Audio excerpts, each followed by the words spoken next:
Assalamu alaikum warahmatullahi wabarakatuh, everyone. This is Mr. Middlepath, and in this video, I'm going to be responding to Middle Nation's response.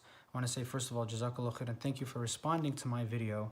And inshallah, this discourse once again is a discourse not for the sake of argument, but for having a wider, beneficial discussion amongst the Muslim community and amongst the Muslim, because these are the issues that matter.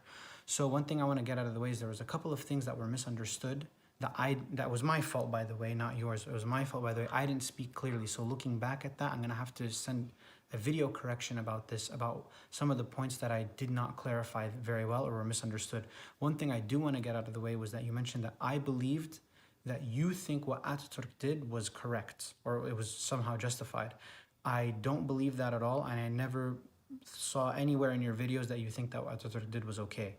What I want to do today is, because I want to save those for another video, as well as the issue of Palestine and a one-state solution. What I want to talk about today actually is the Uyghur situation and how what they're going through actually is a genocide. Now, there's a couple of things one can say is that there's a lot of sensationalist reports. America has an agenda. They want to destabilize China because China's a rival. I get all of that. So I'm not going to be using those type of sources. I'm going to try as best as I can to use original Chinese sources as well as research that references original Chinese sources, and I'm not going to be using any type of leaked documents. Leaked documents can be true or it can be part of psychological warfare, and so I'm going to stay away from that today, even though it would have made my job a lot easier. So let's begin the video. Assalamu alaikum. So here we have ChinaDaily.com, Chinese website, an analysis report on population change in Xinjiang. This is in 2021, and what we have here is that they are attacking Adrian Zenz, a researcher who wrote a report about how the Chinese Communist Party is trying to suppress birth rates of Uyghurs in Xinjiang. And they said it's false and there is no forced sterilization in Xinjiang. And they said that, well, the population drop that you saw in this chart here is explained by natural reasoning. So remember, the detention centers and all of that was around 2017. That's when it got popular. So we have the drop at around 2016 down here. So a very sharp drop. If you look, it starts at around 16 here and drops down to like 11, right?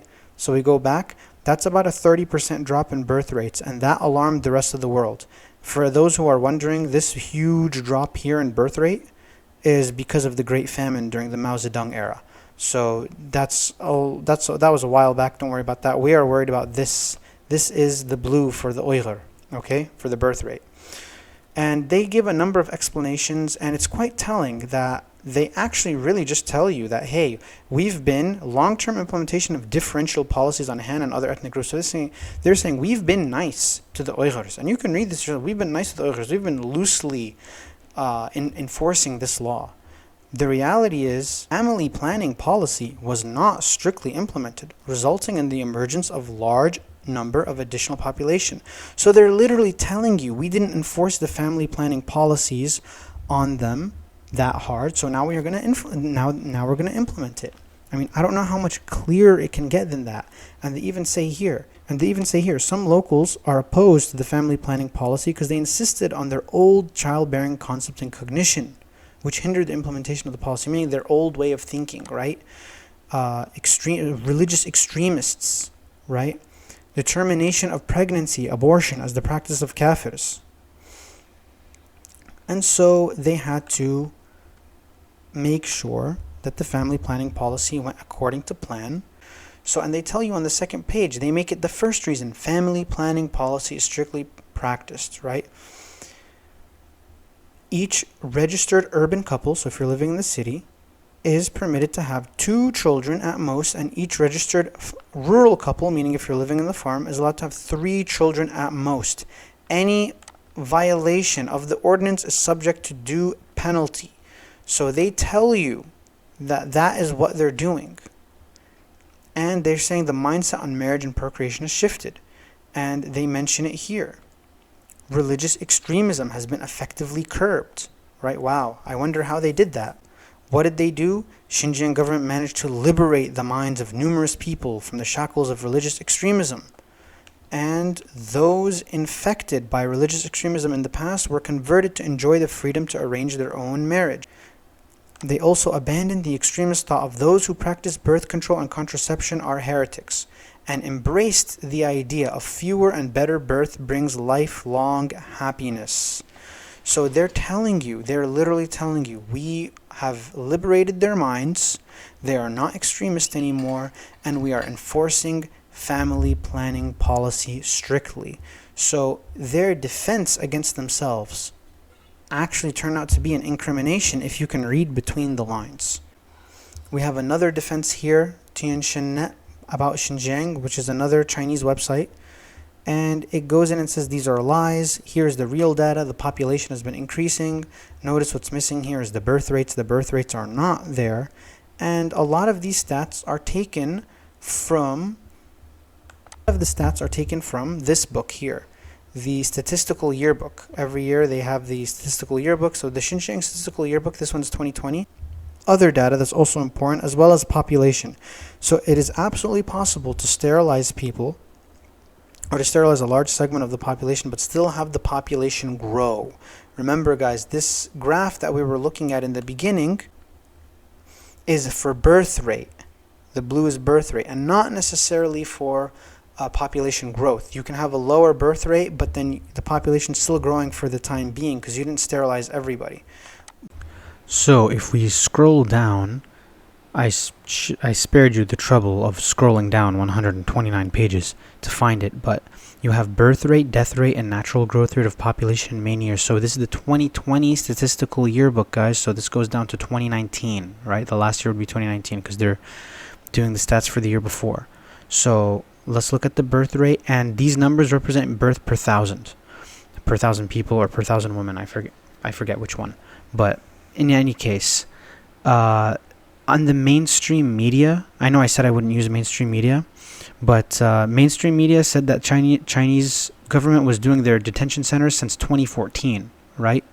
So we see the birth rate here is 16.44. Even if we're generous and we say, okay, 2016, when China started like talking about it more and more and started becoming a big thing, I mean, we still look at it. Let's just say we round these numbers up to 16. And what's the birth rate now? So let's round it to 16 as the birth rate for 2015. And now go to 2019, 8. I'll round it down to 8. That's a 50%. Wow, man. That's a 50% drop in the birth rate. That is insane, man. That is crazy. SubhanAllah. Wow. Yeah, I just want to pause right there. Like, look at the numbers, guys. The numbers don't lie, man. This is their Statistical Yearbook. I didn't get any Western media or any sources. This is their yearbooks, man. Year, birth rate. Let's go down. Jeez, man. 2015, 2014, 2016, whichever year you pick. You can say 15 or 16. Doesn't even matter. It goes all the way down to 8 by 2019. SubhanAllah, man.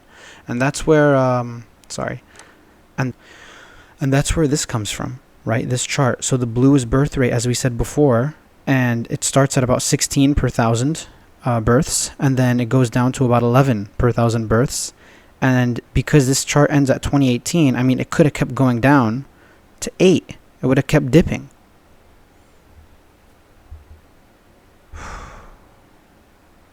SubhanAllah. Anyways, let's continue. So the researcher that we are talking about, Adrian Zenz, published this research study, and he goes into detail on government website pages. So he's actually screenshotting government website pages and then archiving them before the Chinese government can change it. And the proof is all there. So let's take a look at his report, updated in 2020.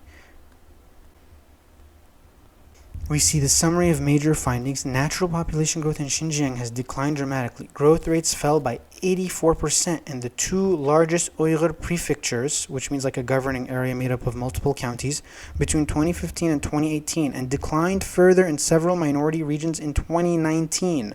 For 2020, one Uyghur region set an unprecedented near zero birth rate target, a mere 1.5 per thousand, per million means per thousand, compared to almost 20 births per thousand people in 2018. This was intended to be achieved through family planning work. So they're setting very aggressive goals, which would again describe that chart we saw in the very beginning.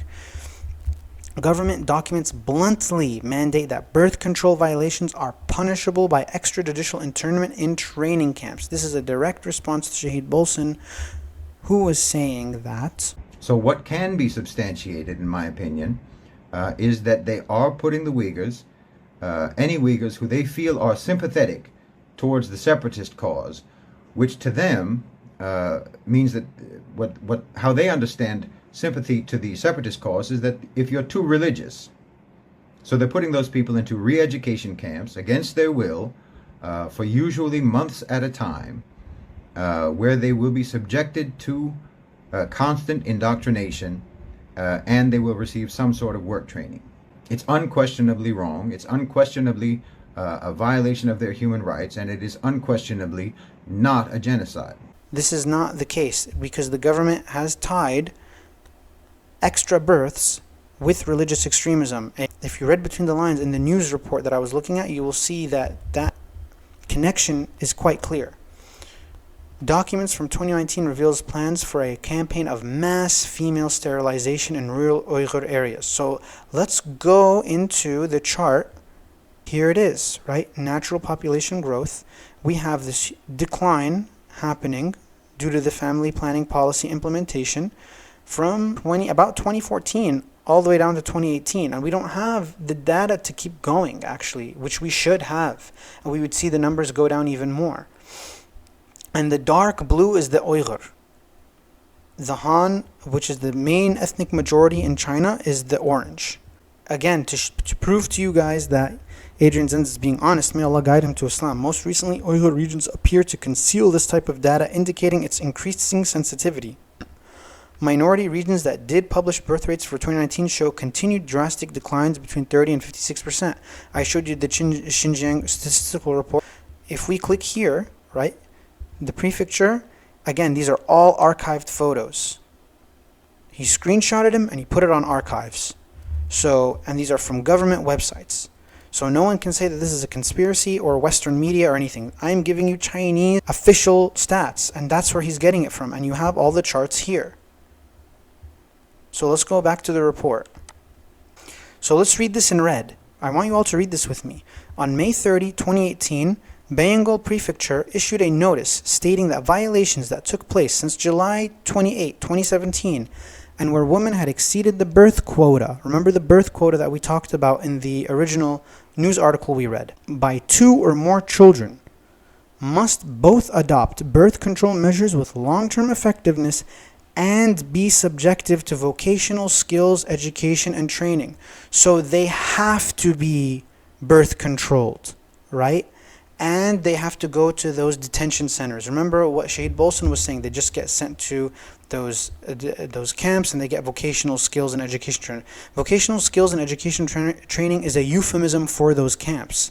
And once again, everyone, if we click on this link, it is an archived screenshot. And the information is there.